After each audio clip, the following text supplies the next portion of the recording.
Okay, a little additional information about the integumentary system. This is won't be on the test, but I thought since we're here, let's go ahead and do this. So, all right, next slide. So what does vitamin D have to do with anything? Well, vitamin D, you take in dietary vitamin D, and you can take in vitamin D2, vitamin D3. You take it in, and that can go to the intestine and be used in the intestine to help you absorb calcium. And it also can go down to the kidneys and be turned into and used in the kidneys.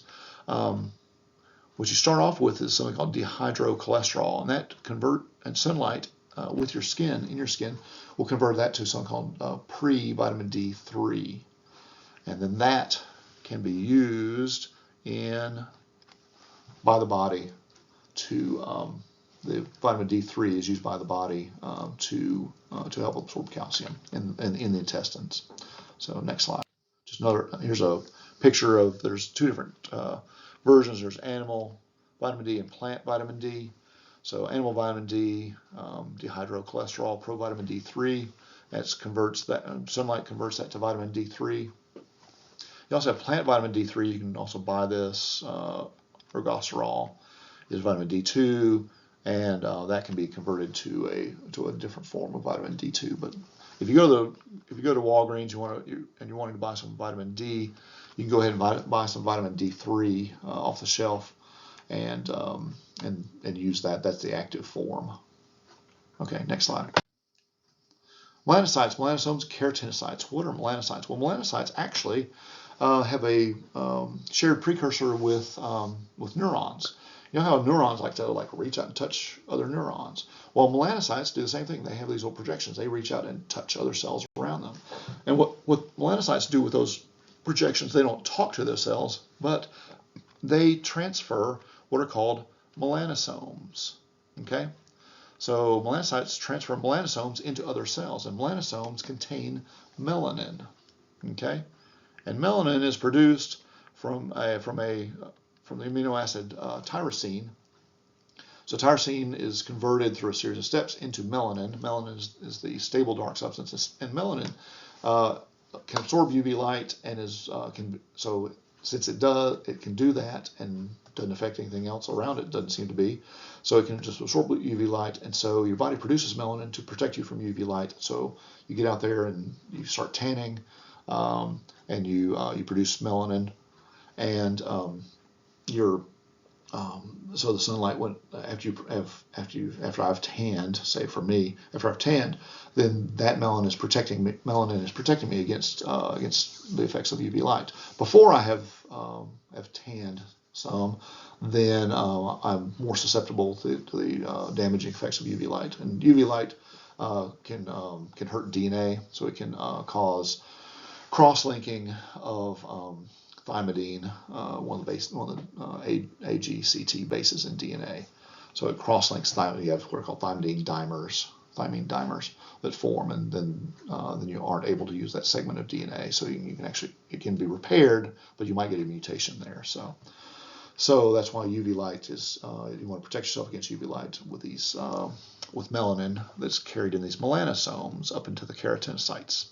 So the melanocytes send the stuff into the keratinocytes, and then those go up to the surface. And so that's why and after you stop having the stimulus from UV light, melanosomes stop producing so much of this, and so then the lower cells don't have melanin in them as much, but the upper ones do.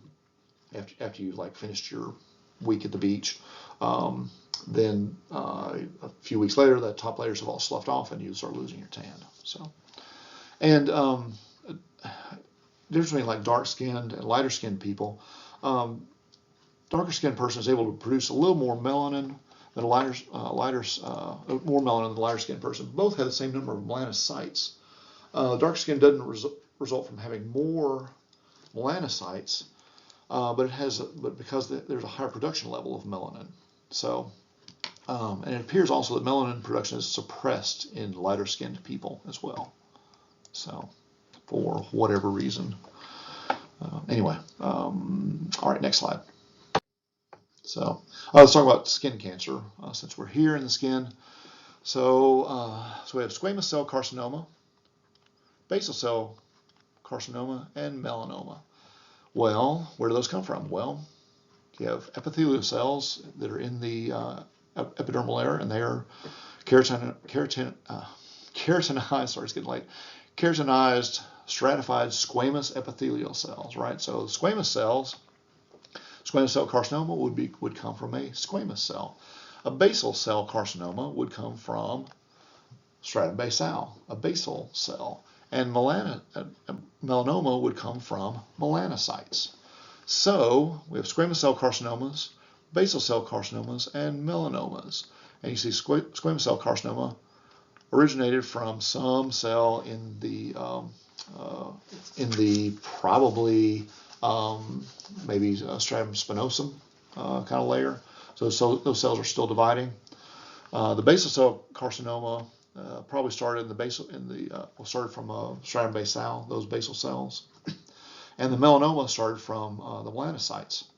The problem with these, the difference between these different tumors, are squamous cell carcinoma, it doesn't tend to spread, and it doesn't tend to grow as fast as the others. And the basal cell carcinoma doesn't tend to spread either. They can, but they just don't tend to spread. Basal cell carcinoma tends to spread a little bit more than squamous cell carcinoma. So you want to get them taken care of, and most of the time what you'll do is they'll just do an incision and excise it, make sure they've got it all, and then you're done. And squamous cell carcinoma and basal cell carcinoma are mostly, the fears for them, they're just disfiguring. They don't tend to spread. They can, but they don't tend to spread. So, but what will happen is you'll get disfiguration around that if you let it sit there, if you let it grow and grow and grow. Melanoma, the danger of it is, sorry about that. Danger of melanoma is that those tend to spread. So that's what this is showing down here. So you're spreading down into the dermal layer, into the reticular layer, and there's lots of blood vessels there. You got lymphatic vessels there, so those cells can then take off and travel to different parts of the body. If you notice the stratum basal, the basal cell carcinoma, and the squamous cell carcinoma, there's a little bit of that going down to the dermal layer, but most of those tumors are confined to the epithelial layer, which, remember, does not have vascularization, so there's not an as easy way for those cells to travel to another part of the body. Melanocytes take off and go up to the top, and that's what you see is this melanoma, and then but they also penetrate down as well. Okay, next slide. Here's some pictures of various slides. Here's an actual squamous cell carcinoma, and that's on the skin, cutaneous, and then we have, this is called an actinic keratosis, so that's what would be referred to as a precancerous lesion. So it's going to be flaky skin. It looks almost cancerous in this picture, but squamous cell carcinoma, it's going to have flaky layers on the top. Here's what a basal cell carcinoma looks like on the bottom. Basal cell carcinoma. So it makes this round bump like that, and a little bump here. A lot of times it'll have a bump with a rolled edge and a kind of this divot in the middle of it. Okay, so you can see that divot, so it's kind of like a little volcano. Then you have melanomas on the right side over here, and you see here's a melanoma, and what you see are different colors, okay, different shades of darkness there, and different shades of darkness on this one. You have lighter and medium dark areas and then darker areas. Here's you have two parts to that, and there's one that's hidden behind me. It's very similar to the others up here. So this is the difference between the melanomas, the basal cell carcinomas, and the squamous cell carcinomas, and then what an actinic keratosis looks like, a precancerous lesion. Okay, next slide. So here's a basal cell carcinoma. It's a pearly bump, waxy bump, maybe slightly flat. It's very easily treated, least likely to spread. Squamous cell carcinoma, it can spread. It's more likely, but it's still easily treated if detected early. It's a firm red pimple or nodule, kind of scaly, can be a little itchy. Then melanomas, you have it itches, changes shape, color. So it's very irregular in shape. A large brownish patch, or might have black, red, or white speckles. It's most serious. It can spread very easily. and it's later, if you don't treat it early, it can be much harder to treat later on because it may have spread. Next slide. So here's some more pictures of melanoma. Here, squamous cell carcinoma. Here's an atypical mole. And then we have basal cell carcinoma. We also have an actinic keratosis, precancerous lesion. And also there's a Merkel cell carcinoma. You can also have those as well. Okay, next slide. Here's another squamous cell carcinoma here. Here's a squamous cell carcinoma there on the ear. And you're going to get these on a lot of times on sun-exposed areas. So ear. You might see squamous cell carcinomas, basal cell carcinomas, and melanomas on, like, used to be truck drivers used to, like, have a window down, hang their arm on out the window, and their arms would get sunburned, and they would you'd have sunlight coming in on your ears, on the side of your neck, and on your arms. So you'd see that, and you'd see the truck drivers or people who are out in the sun a lot. So here's another one down here, and here's another one here, squamous cell carcinoma. Okay, next slide. Basal cell carcinoma here, up on the scalp. Here's another one. You see the rolled edge, the rolled border with a divot in the middle, the volcano-looking thing. So here you go. Here's a diagram of rolled border.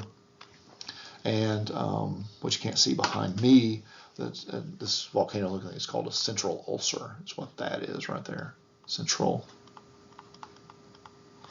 ulcer. Okay, and here's another one. You notice all the vascularization in there. There's one of the things cancers do is that they encourage blood vessels to come into the tissue. So they make stuff that encourages what's called angiogenesis, or blood vessel formation inside the tumor, so they can keep growing. Next slide. Here's melanoma. So here's various types up here on the left. You see all those. You can also get them underneath the fingernail. There's one there that started there, and it grows up just along with the nail. And here's melanomas. Here's a benign one here, more of a mole, and here's a malignant one here. You notice the normal, the regular edge over here versus an irregular edge in the malignant one, and the various colors in the malignant one. So what you look for is a new or unusual growth or a change in an existing mole. So if this one over here, the benign one, if it starts protruding out and maybe making a little irregular border on it, you want to go get it checked out. Next slide. So what you look for is ABCDE: asymmetry, border, color, diameter, and evolving. So the diameter greater than a 1/4 inch, so larger than the eraser. So I have a pencil, so larger than the eraser. Let's see. Oh, there we go. Yeah. But I think one that's unused. Yeah, here we go. So all right. So yes, we have one that's so this is unused.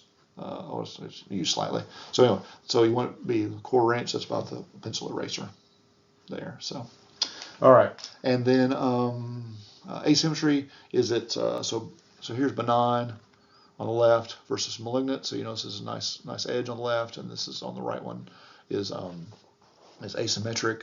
It's irregular. Then the border and the malignant, the border on the benign versus malignant is irregular. Then you also have the color. So we have multiple colors in the malignant one, and then we also have the diameter. And this is the one on the right is larger. And you also look for is evolving. Here's August of 2000 versus May of 2002. So you notice that has changed. Okay. All right. Next slide. So here's another example of asymmetry, border irregularity. So you have like a bulge in the middle and the flatter part on it here. Border irregularity. So it's just like in and out and all like that. Color, different colors. And here's a 1/4 inch in diameter. Is that little circle there? And evolution. There, is it evolving? Is it turning into something? Okay, next slide. Okay, that's the end of the integumentary system. And so one thing I wanted to point out to you is an AP2. You're going to cover muscles, glands, cardiac, pulmonary systems, heart and lungs, digestive system, and reproductive system. I advise you to review the bones and fossa and other bone markings before you get to class, because that'll help you learn the muscles and their origins and insertions. So just a little heads up there if you go on to AP2. All right, next slide. Okay, so here's your last bad joke. It's been fun, at least for part of the semester. It wasn't that much fun doing these video recordings because it's not that much fun just doing these by yourself. And I'd much prefer being able to see you guys and talk to you guys and get feedback and questions actually in class, but with everything going on in the world, sorry. I know this is not ideal, but we did the best we could. So, good luck with everything. Keep in touch. Send me emails if you have any questions. Text me, and even like this summer or past that, go ahead and keep in touch. And good luck to you all. And we are done. So all you gotta do is take a test on this stuff. And good luck. Talk to you later. Bye.